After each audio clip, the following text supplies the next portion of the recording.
Hello and welcome to Take 3 with PT. This is a new series that I am developing for YouTube where I'm going to take 3 minutes and discuss or address a question that you may or may not be interested. Today's first discussion is how to listen to a sermon. Jesus was a master teacher. He taught lessons all the time, but he preached very few sermons. The Gospel of Matthew records 5. Add Mark, Luke, John in there, and you have a handful of more sermons. He used stories a lot. Jesus was a master teacher, but he used very few sermons. I am not a master teacher. I preach sermons all the time. So I want you to get better at how to listen to a sermon. And I've taken my cue from Jesus, who had this line. He said, "For those who have ears to hear, let them hear." He assumed something, that not everyone who was in the audience was paying attention, that not everyone watching online gave their fullest devotion to what he was saying. And so Jesus taught in parables, and he taught with illustrations, and he taught along the way, wanting to grab people's attention. But he did recognize this. For those who have ears to hear, let them hear. What are the ears to hear? What is going to help you listen to a sermon? Well, this is not what Jesus meant. This is a terrible pastoral tactic that I'm going to use right now. But one thing I would suggest, if you want to listen to a sermon well, is expect to hear from God.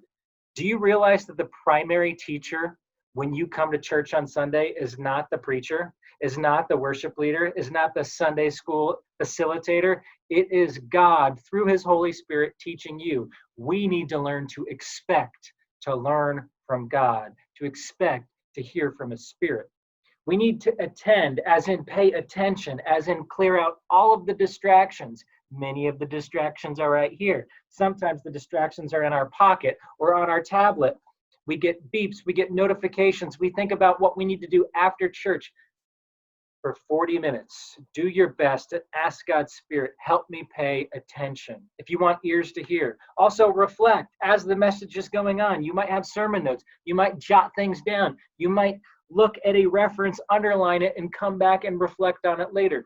You might answer one of the reflection questions. When was the last time I shared my faith with someone? And so on. And the last thing you want to do to listen to a sermon is share. And when I say share, I don't mean press like or retweet or take a clever line from the pastor and broadcast it to social media, as in consistency offsets our deficiencies in care. Hashtag like, retweet. That's what I said 2 weeks ago. But when I talk about share, I mean whoever you sit down at the table or drive home in the car with or work with during the rest of the week, take an idea from the message and share it with someone else. It is when we begin to share something that we're processing that it really gets deep into our hearts, and it also benefits other people.